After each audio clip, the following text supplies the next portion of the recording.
Olá pessoal, estou de volta, professor Emerson, para trabalhar língua portuguesa com vocês da primeira série. Antes de nós iniciarmos a aula, quero relembrá-los e fazer um pedido. Vocês estão fazendo aquela produção que foi pedida na aula passada? Lembram? Aquela produção de obra artística, vocês estão fazendo, estão postando com a hashtag com o seu nome, o nome da sua escola e a sua cidade. Não esqueçam de fazer e eu quero muito acompanhar os trabalhos que vocês estão fazendo. Gosto muito de apreciar o trabalho dos alunos. E também vou dar aquele recado que você já conhece. Não esqueça de entrar no Class, fazer a sua atividade para você garantir o seu conhecimento e também a sua presença. Se você não tem acesso ao Class, está assistindo às nossas aulas pela TV ou pelo YouTube, não se preocupe, só entre em contato com a sua escola para você ver quais são as atividades que os professores estão disponibilizando para vocês fazerem na casa de vocês. Estamos aí na reta final do ano, então é muito importante que vocês façam as atividades e também garantam as presenças. Dados os nossos recados, vamos aos nossos objetivos de hoje. Conhecer um pouco sobre o escritor Luiz Bernardo Ronuana. Ler e interpretar o conto A Mão dos Pretos. Reconhecer o efeito de sentido decorrente da escolha de uma determinada palavra ou expressão. Inferir os sentidos implícitos no texto e identificar o tema. Olha que bacana a nossa aula de hoje. Mas para a gente iniciar, se nós estamos pensando aí nesses países que falam a língua portuguesa, né, sem ser o Brasil e Portugal, obviamente, tenho aqui para vocês, no mundo são quantos países que possuem a língua portuguesa como idioma oficial? Com certeza você já ouviu isso de um outro professor de língua portuguesa, que não é somente aqui no Brasil e em Portugal que se fala o português. Mas será que você lembra quantos são? Nós temos 9 países que falam a língua portuguesa. Então, que o português é o idioma oficial do país. Então, 9 países. Olha que bacana. E nós temos ali, nesses países, os países africanos, que têm a língua portuguesa como idioma oficial. Por isso que nós vamos conhecer esse nosso autor, o Luiz Bernardo Ronuana. Olha só quem é o Luiz. Ele nasceu na capital de Moçambique no ano de 1942. Então, nós temos aí um escritor vivo. Em 1964, publicou Nós Matamos o Cão Tinhoso, uma reunião de 7 contos escritos pelo autor. E olha só que interessante a idade que ele tinha. Ele nasceu em 1942. E lá em 64 ele já publicou a reunião de contos. Então ele era muito novo ali com seus 22 anos, 21, 22, dependendo da data ali do nascimento e da publicação. Mas ele era muito novo. Então ele já gostava de escrever ainda quando muito novo. Mas vamos conhecer o conto então, As Mãos dos Pretos, desse autor. Então a gente vai fazer a leitura desse conto e a gente vai conversando sobre ele. Já não sei a que propósito é que isto vinha, mas o senhor professor disse um dia que as palmas das mãos dos pretos são mais claras do que o resto do corpo, porque ainda há poucos séculos os avós deles andavam com elas apoiadas ao chão, como os bichos do mato, sem as exporem ao sol, que lhes ia escurecendo o resto do corpo. Então, nós já temos aí a narração e a ideia, né? O tema ali do nosso texto é justamente o título também do nosso texto. Mas é interessante que a gente pense assim, mas o senhor professor. Quando eu penso em professor, né, eu vou pensar aí nesses alunos, né, também, que são mais novos. Então, possivelmente eu tenho ali ou uma criança ou um adolescente contando isso. A primeira coisa que nós vamos fazer é pensar no que o professor disse. O professor apresenta explicações advindas de conceitos explicados no ambiente escolar, histórico, antropológico e biológico. Explique essa afirmativa. Olha o que o professor diz. O senhor professor disse um dia que as palmas das mãos dos pretos são mais claras do que o resto do corpo, porque ainda há poucos séculos os avós deles andavam com elas apoiadas ao chão, como os bichos do mato, sem exporem ao sol, que lhes ia escurecendo o resto do corpo. Então eu tenho nessa explicação do professor um conhecimento histórico antropológico e também conhecimento biológico, que são coisas que a gente aprende na escola, esses conhecimentos. Eu vou dar um tempo para você justificar essa afirmativa e eu já volto.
Então, conseguiram explicar essa afirmativa? Para facilitar, trouxe para vocês aqui, ó. O professor faz uso das explicações acerca da teoria da evolução. Olha lá. Andavam com elas apoiadas ao chão, como os bichos do mato. Lembram? Vocês devem ter visto algo parecido em uma disciplina que vocês tiveram, ou se você já viu aquela fotografia, né, aquela imagem da evolução, da teoria da evolução do homem, você vai lembrar que ele vinha ali se arrastando e depois que ele ficou ereto. E também da adaptação ao meio. Olha só, teoria da evolução e adaptação ao meio. Então, a teoria da evolução, histórico-antropológica, e a adaptação ao meio, eu tenho o quê de explicação? Eu tenho a biologia, né, a disciplina de biologia. Fala bastante sobre isso. Mas por que essa adaptação ao meio? Porque, ó, as mãos mais claras, porque não havia exposição ao sol. Então, os primeiros não tinham a exposição ao sol, se a gente for pensar nessa teoria da evolução, não tinha essa exposição ao sol, e depois foram evoluindo, e como o meio foi fazendo com que eles passassem a ter as mãos como eles têm hoje. Continuando o nosso conto. Lembrei-me disso quando o senhor padre, depois de dizer na catequese que nós não prestávamos mesmo para nada e que até os pretos eram melhores que nós, voltou a falar nisso de as mãos serem mais claras, dizendo que isso era assim porque eles andavam com elas às escondidas. Andavam sempre de mãos postas a rezar. Olha só, então ficava ali as mãos postas, por isso as mãos são mais claras. Essa é a explicação do padre. Então, a gente já tem a explicação do professor e agora a explicação do padre. Eu achei um piadão tal a essa coisa de as mãos dos pretos serem mais claras, que agora é ver-me não largar seja quem for, enquanto não me disser por que é que eles têm as mãos assim tão claras. A dona Dores, por exemplo, disse-me que Deus fez-lhe as mãos assim mais claras para não sujarem a comida que fazem para os seus patrões ou qualquer outra coisa que lhes mandem fazer e que não deve ficar senão limpa. Então agora a gente já tem uma outra explicação, né, que é a explicação dessa dona Dores. E a gente percebe já aqui no início do conto como realmente se trata ali de uma criança ou um adolescente curioso com essa situação. Nossa atividade agora é para reler a explicação da dona Dores. A gente vai reler essa explicação e pensar qual a relação implícita entre o nome da personagem e a explicação. Então, eu vou prestar atenção no nome da personagem, Dona Dores, olha lá, e aquilo que ela explica. Qual a relação existente? Vou dar um tempo para você escrever isso aí no seu caderno e eu já volto.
E então, conseguiram encontrar uma relação entre o nome, Dona Dores, e a explicação? Vamos reler a explicação?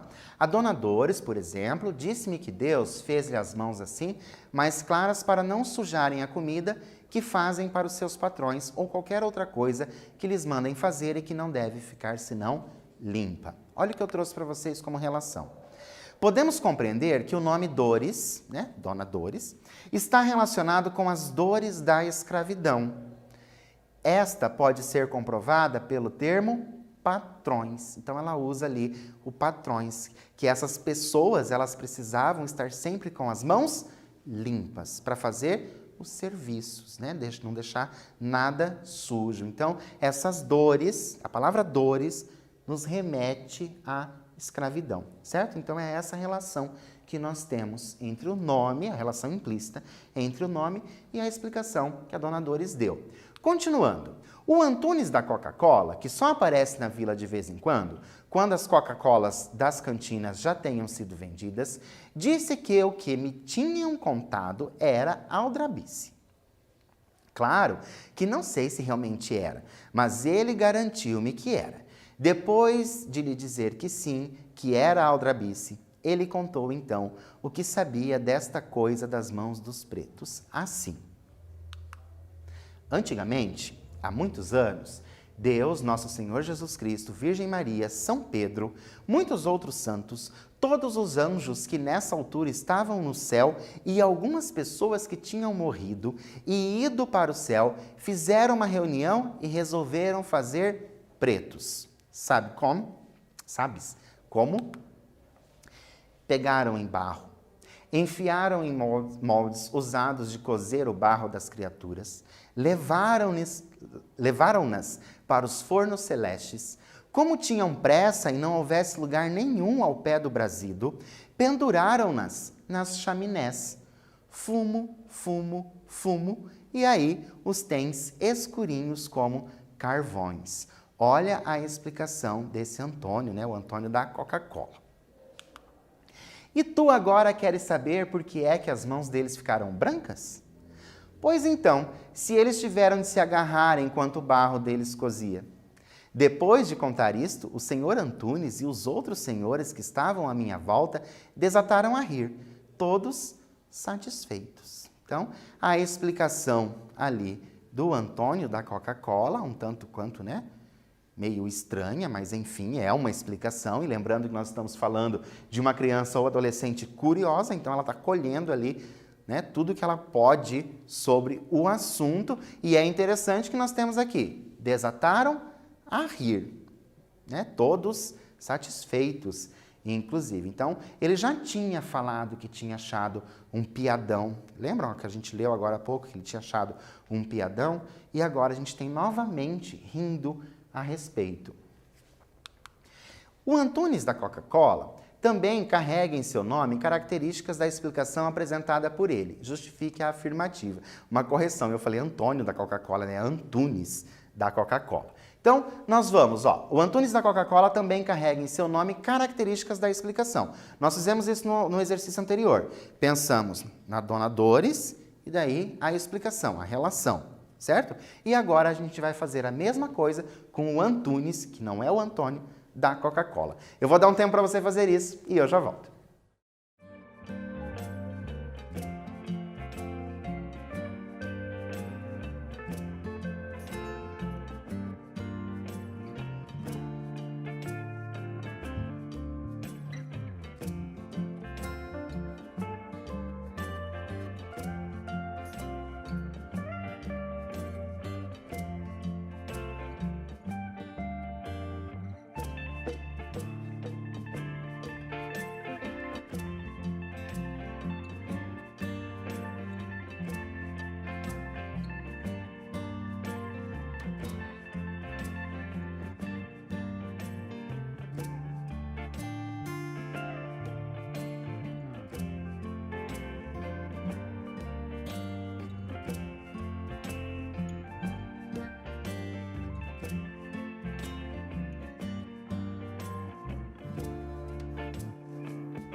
Então, conseguiram fazer a relação entre o Antunes da Coca-Cola e a explicação que ele deu?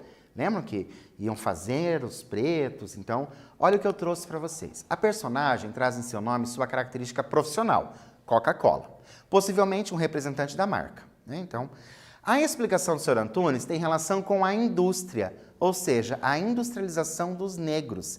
Enfiaram em moldes. Então, se a gente for pensar aí na indústria, né? Então, enfiaram em moldes e penduraram-nas. E olha só que bacana, se você já teve a oportunidade de visitar uma dessas fábricas da Coca-Cola, você vai ver que elas têm lá as garrafinhas e as garrafinhas ficam penduradas e assim elas vão girando. Olha que interessante a relação que esse autor faz, né, com a industrialização.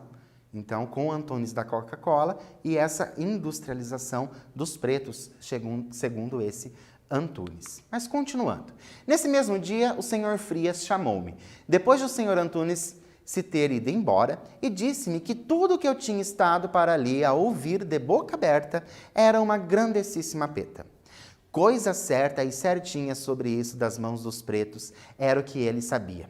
Que Deus acabava de fazer os homens e mandava-os tomar banho num lago do céu.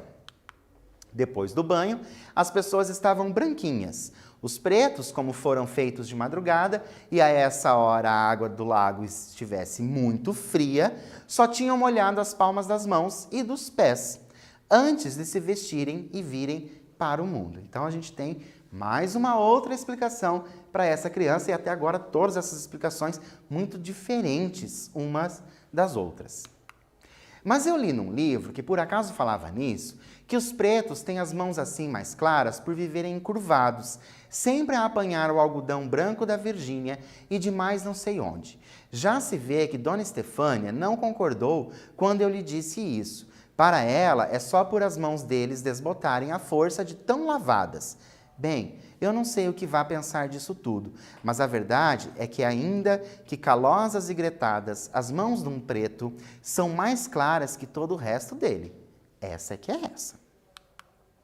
Agora a gente vai pensar no que fala a Dona Estefânia e ali. De acordo com o texto que nós lemos até agora, por que as mãos seriam lavadas tantas vezes? Por que essas mãos seriam lavadas tantas vezes? Vou dar um tempo para você fazer isso no seu caderno, lembrando que esse porquê aqui, ó, que está com um acento, ele é sem acento. Então, lembrando, fazendo isso aí no seu caderno e eu já volto.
Então, Pensaram aí, né, sobre essas mãos lavadas tantas vezes? Trouxe para você que, de acordo com o texto e a explicação de Dona Dores, as mãos eram lavadas seguidamente para que não sujassem a comida. Lembram disso no exercício anterior? Ou qualquer outra coisa que os patrões lhes pedissem. Então, essa é a relação que faz nos lembrar ali da Dona Dores. Continuando. A minha mãe é a única que deve ter razão sobre essa questão das mãos dos pretos serem mais claras do que o resto do corpo. No outro dia em que falamos nisso, eu e ela estava ali... Eu ainda a contar o que já sabia dessa questão e ela já estava farta de rir. O que achei esquisito foi que ela não me dissesse logo o que pensava disso tudo, quando eu quis saber e só tivesse respondido depois de se fartar de ver que eu não me cansava de insistir sobre a coisa, e mesmo até chorar, agarrada à barriga como quem não pode mais de tanto rir. O que ela disse foi mais ou menos isto. Deus fez os pretos porque tinha de os haver. Tinha de os haver, meu filho. Ele pensou que ele realmente tinha de os haver. Depois arrependeu-se de os ter feito, porque os outros homens se riam deles e levavam-nos para a casa deles para os pôr a servir de escravos ou pouco mais. Mas como ele já não os pudesse fazer ficar todos brancos, porque os que já se tinham habituados a vê-los pretos reclamariam, fez com que as palmas das mãos deles ficassem exatamente como as palmas das mãos dos outros homens. E sabes por que é que foi? Claro que não sabes, e não admira porque muitos e muitos não sabem. Pois olha, foi para mostrar que o que os homens fazem é apenas obra dos homens, que o que os homens fazem é feito por mãos iguais, mãos de pessoas que, se tivessem juízo, sabem que antes de serem qualquer outra coisa são homens. Deve ter sido a pensar assim que ele fez com que as mãos dos pretos fossem iguais às mãos dos homens que dão graças a Deus por não serem pretos. Depois de dizer isso, a minha mãe beijou-me as mãos. Quando fui para o quintal para jogar a bola, ia a pensar que nunca tinha visto uma pessoa chorar tanto sem que ninguém lhe tivesse batido. Que interessante essa visão da mãe da criança, que ela foca no quê? Ela dá ênfase na igualdade, né? E não nas diferenças. E de acordo com o desfecho, é possível compreendermos o quê? A criança ficou satisfeita com todas as respostas. A criança foi jogar bola para esquecer sua curiosidade. A criança ficou satisfeita apenas com a resposta da mãe. A criança não se satisfez com as respostas. Então, ela teve inúmeras respostas diferentes, né? E ali ela foi jogar bola e pensou na mãe que ficou ali chorando. De acordo com o nosso texto, o que nós temos? Que a criança ficou satisfeita apenas com a resposta da mãe, porque ela tinha a resposta, ela ia atrás de outra. Mas a mãe deu a resposta para ela ficou satisfeita com aquela resposta, não se preocupou mais com isso e foi fazer o quê? Foi jogar bola, foi brincar, certo? O que nós aprendemos na aula de hoje? Luiz Bernardo Ronuana é um escritor moçambicano, certo? Escritor moçambicano. Então, esse conto que nós lemos é um conto em língua portuguesa, mas é um conto em língua portuguesa lá do continente africano. Por isso que a gente teve algumas palavras diferentes. Nós não nos prendemos a elas porque não faziam diferença ali para o nosso texto. O conto A Mão dos Pretos apresenta uma reflexão a respeito de como os negros são representados em diferentes contextos. Lembram? Teve várias pessoas e para cada uma as mãos eram por um motivo. Deixo para vocês conhecerem Meus Contos Africanos, que é uma seleção do Nelson Mandela. Quando nós voltarmos para as escolas, procurem na biblioteca, porque vai ter. E o livro, né, do Luiz, chamado Nós Matamos o Cão Tinhoso. Por hoje, eu fico por aqui. Espero vocês na próxima aula e até lá.